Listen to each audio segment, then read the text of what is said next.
Hi everyone, my name is Etienne.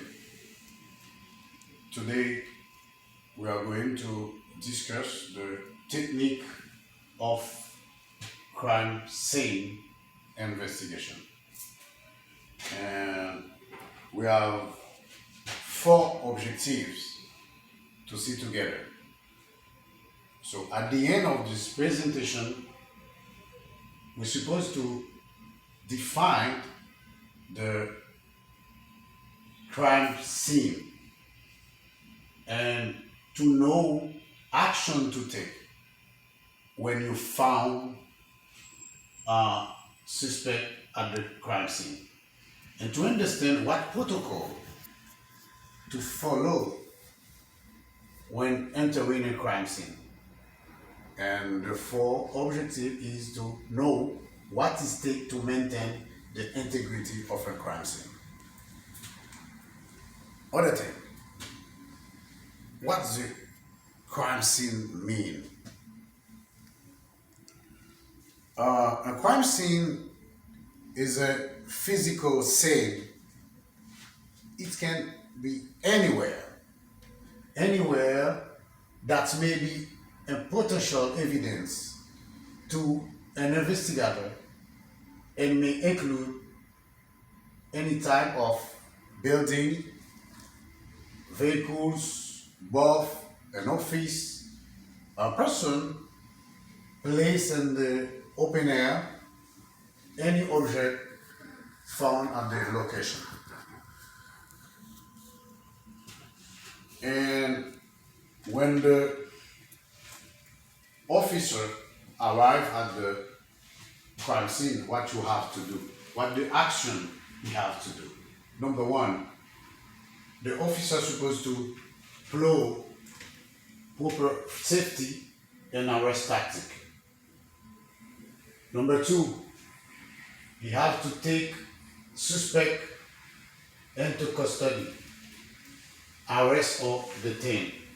Number three, you have to request backup unit if it's necessary. Number four, establish a perimeter and secure it. That means it depends on the location to lock the door or use string or rope or yellow tape. Number five, what to take care of the injury. You know, human life is the most valuable object. That's a very important point to see. There are some protocols to respect when you have a crime scene.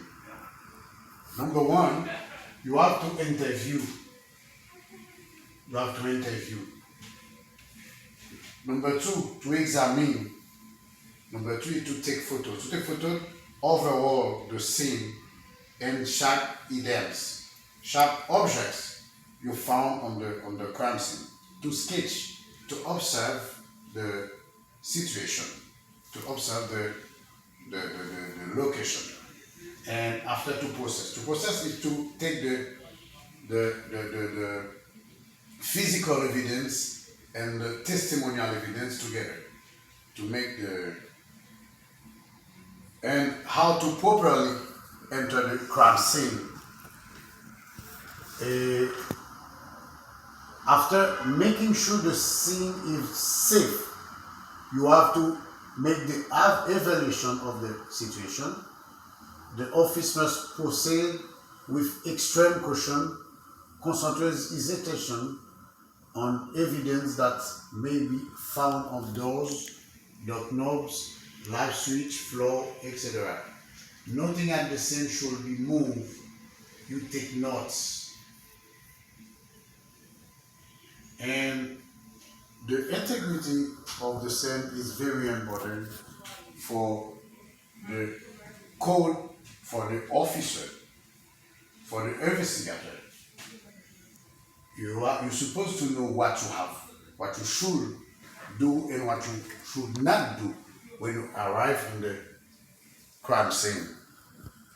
Number one, you have to take note, the original note, condition of the crime scene, the time you arrive at the crime scene, every object supposed to document at the crime scene, the protect evidence from adverse environmental conditions, to take photograph of all aspects, and there are something you don't have to do. You should not to do. Number one,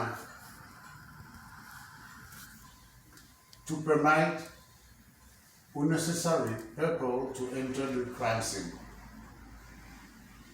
To use the same rules used by the suspect. Touch anything unnecessary. Remove anything without documenting it. So the investigator, the police officer is supposed to know you. It's very important to know you don't have to do that. That will be, you can be a source of evidence and condemnation of the crime scene. And possible measures to protect the perimeter of the crime scene.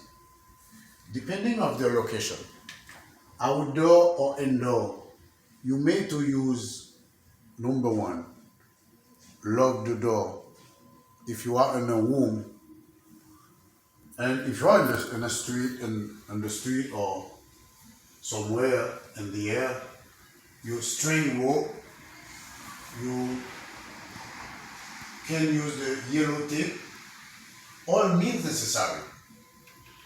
And the barricade should include the central cell, it depends on the location. And the possible entry and exit paths used by the criminal supposed to barricade. And to conclude, even with device such as police barricades, yellow crime scene tape, and ropes, officers may still use to take an active role in keeping unauthorized people away in order to protect the integrity of the crime scene. This is a reminder. You are not to use the toilet, to turn on the water, to eat, to drink, to smoke, to use towels. In other words, don't touch anything unnecessarily. Thank you.